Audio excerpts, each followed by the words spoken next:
remember there was a time before me and Ariel had gotten together, and I had just moved into an apartment by myself, and it was just real quiet, and I didn't have very many friends around, and I was going through a change of life, and I had prayed to God that I just wanted a household of noise and excitement and just laughter and family. And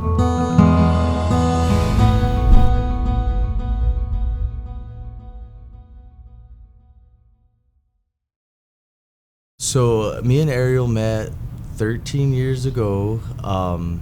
We started dating about 13 years ago. We had met through her younger brother, who's a really good friend of mine, obviously. And we used to ride BMX together, and he would tell me about his sister Ariel, his older sister Ariel, and how fun she is and adventurous she is and what a sweet person she was. And I always wanted to meet her. And eventually, after about a year or so of us hanging out, me and Ariel met, and we hit it off right away. As soon as we met, it was almost love at first sight.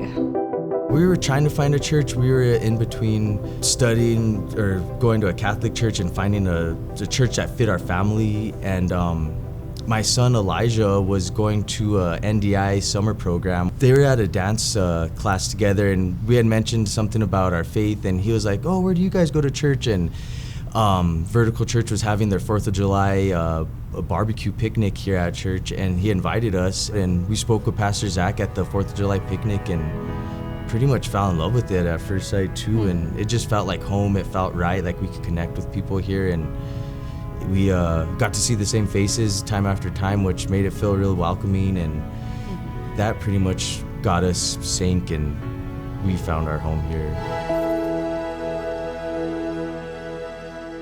We met Vertical 2 or 3 years ago? Two. 2 years ago, and we really, really wanted to get married, but at these other churches, it just seemed like there was a roadblock. And so we brought it up to Zach and Annalisa, and we were doing just like little meetings here with them. And we met them in July for the very first time for the 4th of July barbecue. And by September, we were baptized and married.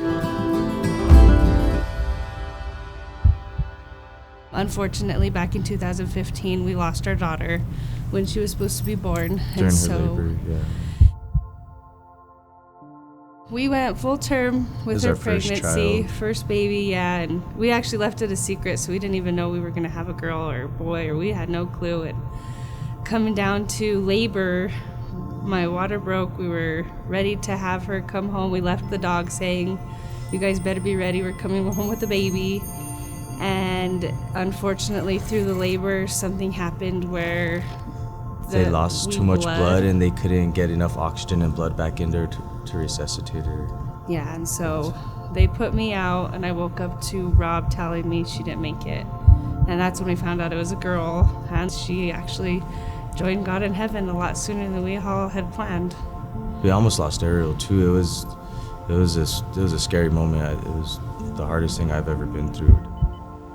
At the time that Ariel was rushed into the emergency surgery, I was outside praying and pleading to God to please take care of Elijah and please make sure he gets to our hands safely. And I thought it was a boy for some reason, and I prayed so hard that he gets safe to us. And after the doctor came out and told us it was a girl, we had lost our daughter. We had named her Araya. I was just heartbroken and not sure how to take on the world after that.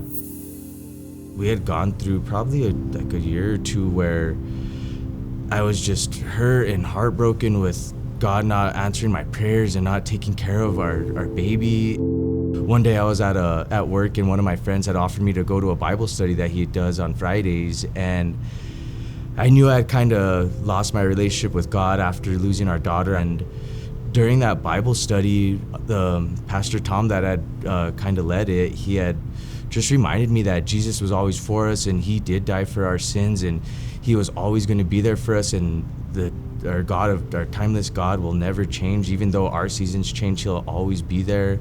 That's when I realized, like, it's my time to give myself to God, and not even just me, my family, and for everything that God did for us with Jesus, forgiving us of our sins. And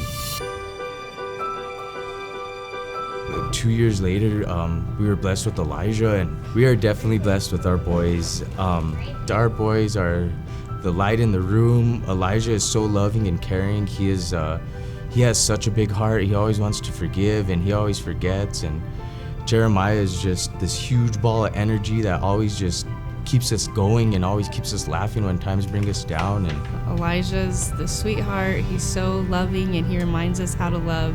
He's our rainbow baby. And Jeremiah teaches me how to pray for grace. He keeps us on our toes, and we're always learning with that one. And then we are expecting our third coming in November. Our third boy. Another boy. And they're definitely a huge blessing.